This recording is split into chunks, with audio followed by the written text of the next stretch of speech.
Abner Haynes was the AFL's first Player of the Year. I was the kind of guy that would hurt you from anywhere with any time I touched the ball. I'm not bragging, and I'm not a show-off. I'd score from anywhere. A couple of moves, man, I'm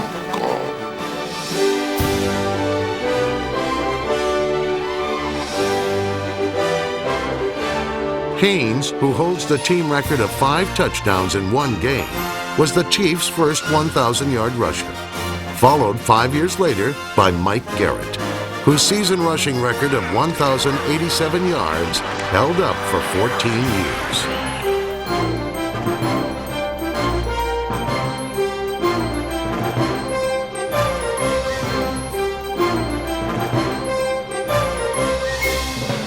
Curtis McClinton was the AFL Rookie of the Year in 1962, the MVP in the AFL All-Star Game that year, and a student of the game. I've always felt in playing the game, you had to get it in your head. You had to get the actual players in your head. You know who your opponent is. Know them to the point that you feel comfortable that you can kick their ass. And that's just the way I was brought up in the game. That was in my heart. That was in my agenda. And I think that was in our basic club.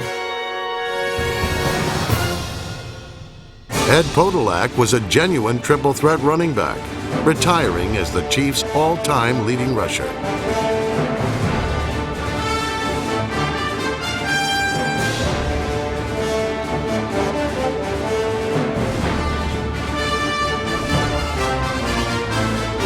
Whoever coined the phrase "nose for the goal line" must have been thinking of Ed Podolak.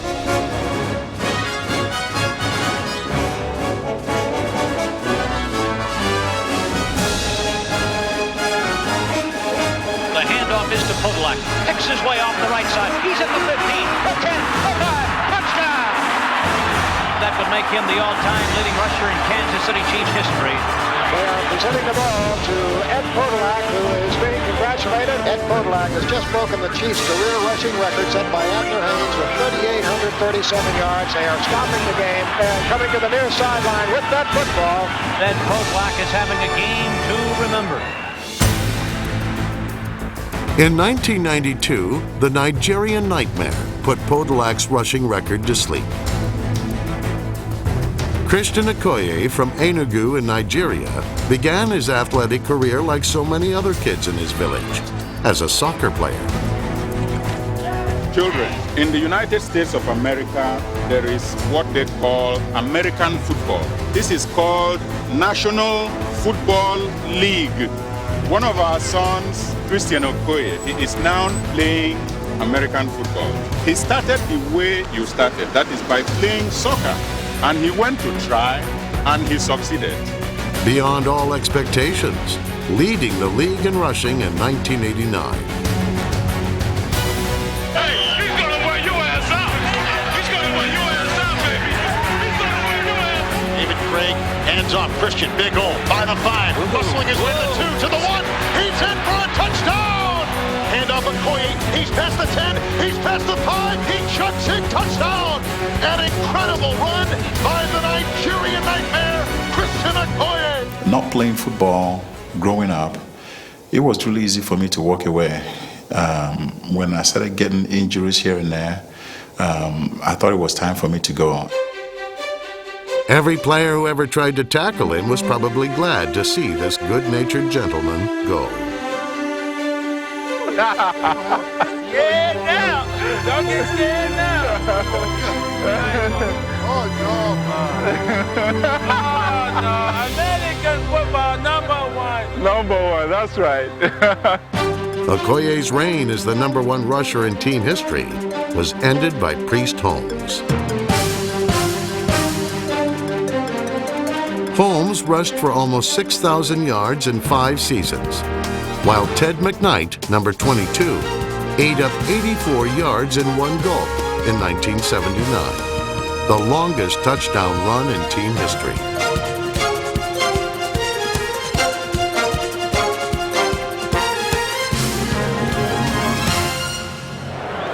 In 2006, Larry Johnson broke his own record with the highest single-season rushing total in Chiefs history. And now the all-time single-season rushing in Chiefs history. 3rd and 1, breaks into the secondary right side. There he goes, there he goes, there he goes, there he goes. There he goes, there he goes, there he goes, there he goes. 25, 20, up the right side, 10, 5, touchdown, Larry Johnson.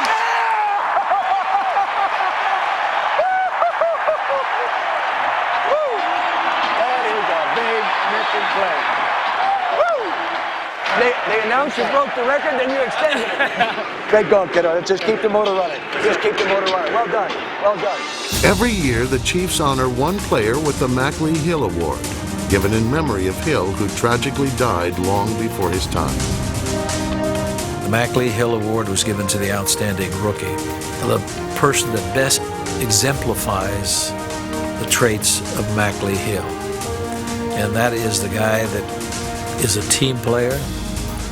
The guy doesn't necessarily have the most ability, but the guy that gives his all for the team, and the players vote on it, and which I think is significant. And to me, it's a great honor, because naturally I was there when Mackley Hill was there. Some of these players today, they don't know anything about Mackley Hill. They generally have to be told, what this significant award is all about. But to me, it's a very significant award. In 1981, Joe Delaney was named AFC Rookie of the Year when he amassed a then team record 1,121 rushing yards.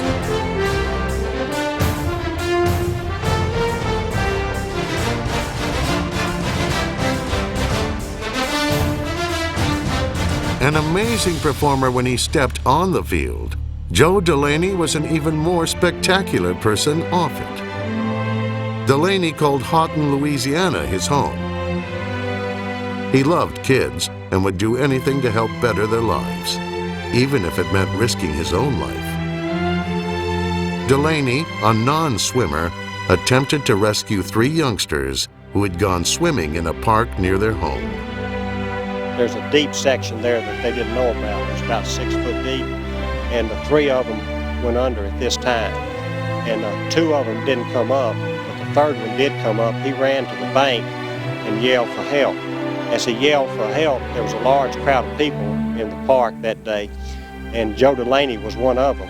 And as he heard the young child yell for help, he came running, and when he found out there were 2 boys who had just gone under the water here, well, he jumped in the water in an attempt to save them, and he didn't come up either. Although it was a real shock when I found out exactly how it happened, it wasn't surprising. I mean, he really, really cared about people. He was a team player. He cared about his teammates, and I could just see him. Those children were in need, and he went to help them. He didn't try to be anything more than what he was. He was himself. He was a football player.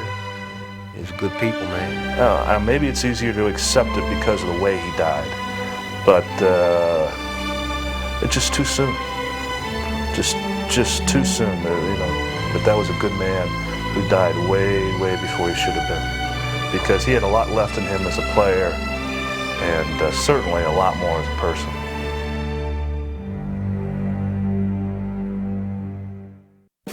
An off-field injury cost tight end Fred Arbanis the sight in one eye. Although he had only one good eye, he had 2 great hands and was named to the all-time AFL team.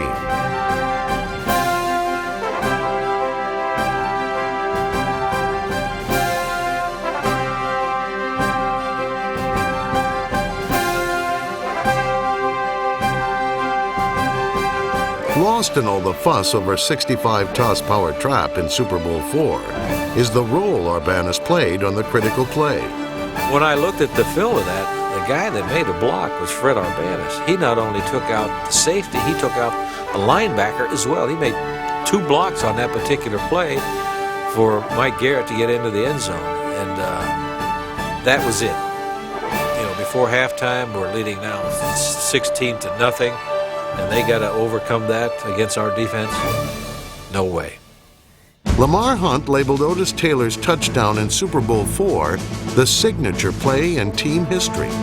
And for over 30 years, Taylor held the Chiefs' career touchdown reception record. For 11 seasons, he was one of the game's most exciting performers. One many believe belongs in Canton. I would love to be among those great players and be a part of them, but you just can't let it worry you. People ask me every day just about in my life as to ask me why. Why haven't they? Why aren't you? When are they going to? And this is true. They're really interested. But why, I don't know. I still don't know. Somebody tell me. We didn't get the ball to Otis Taylor enough. Otis Taylor, in my opinion, was as good as any receiver that's played there. Once he caught the ball, he was a thing of beauty to watch.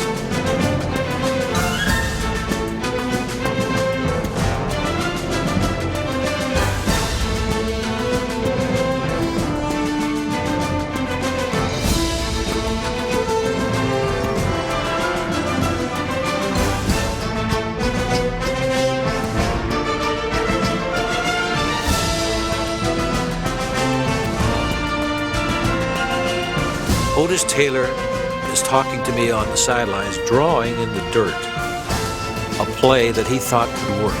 We're going on the field. And Otis says to me, he says, you gonna call that play? I said, no, not now. I'll wait till I get in the huddle so I can tell the rest of the guys, hell yes, I'm gonna call that play. Lenny always wanted to get me to football because he always would tell me that I was a man.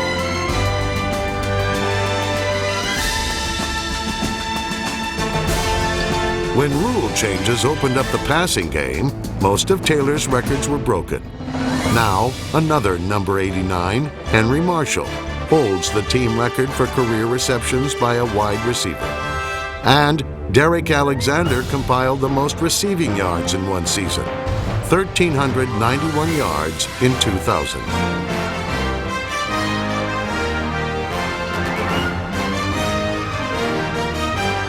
In a 1985 game versus the Chargers, Stephon Page racked up 247 yards receiving in the first half alone and was on pace to set an NFL record of over 300 yards receiving in one game. No.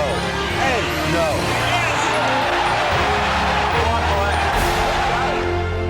Back to pass. Kenny throws there it is. Side. Caught by Page. He's got the record. Stephon Page with a gain of 11 has just set an all-time NFL single-game receiving record. Frank Jackson holds the Chiefs' record for touchdown receptions in one game with 4.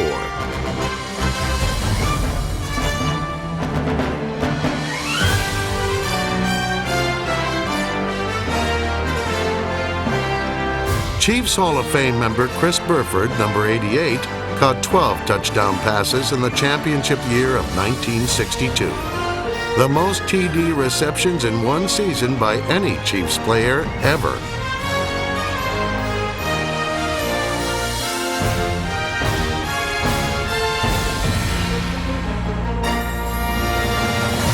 The Chiefs have had a number of great 88s. Tight end Morris Stroud, at 6 feet 10 inches tall, is the tallest player ever to play in the NFL.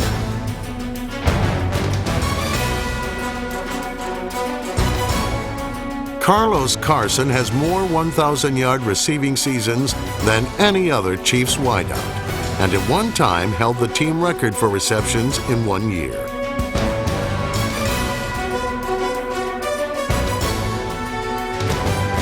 By the time tight end Tony Gonzalez retires, he will hold every meaningful Kansas City receiving record, and already has his name on many NFL records. The athletes at that position are different kinds of athletes than they used to be. You know, Tony Gonzalez has to be considered the best or one of the 2 or 3 best tight ends in football and the great receiver.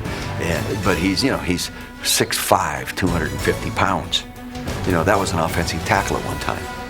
Kerback, 5-step drop, looking left. Rifles a shot, it's caught by Gonzalez makes a tackle. Touchdown, Kansas City!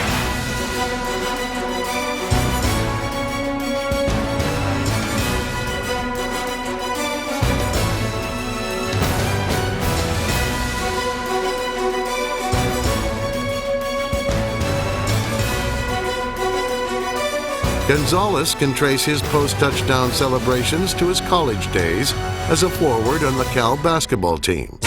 But all end zone antics are a derivative of Elmo Wright's war dance.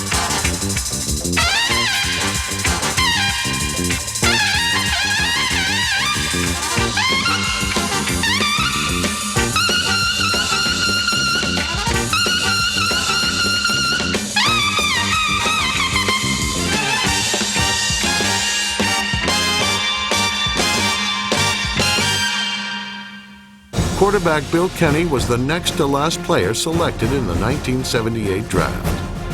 I wasn't sure that I was going to make an NFL club. I was hoping I could. I didn't think of being a starter. In fact, when I first met with the Kansas City Chiefs, I can remember telling my wife that I thought I really pulled the wool over their eyes because I did not think I was good enough to play in the NFL. Kenny was more than good enough. In 1983, he became the first Kansas City quarterback to pass for over 4,000 yards in one season.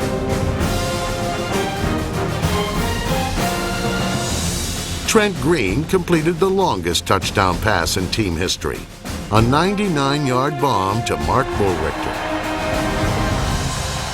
Trent Green steps up and goes long and caught. Bullrichter's behind everybody. It's a foot race. Being chased down. He's gone 99 yards. I see it, and I still don't believe it.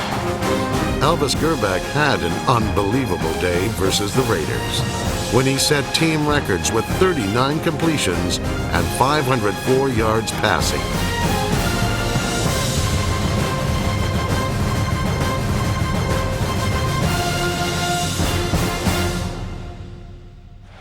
For 13 seasons, Jack Rudnay centered the Chiefs' offensive line. During the entire decade of the 70s, Rudnay never missed a game. Business, guts, character. Let's go. Dig deep, baby. Dig deep. Woo! Woo! 38!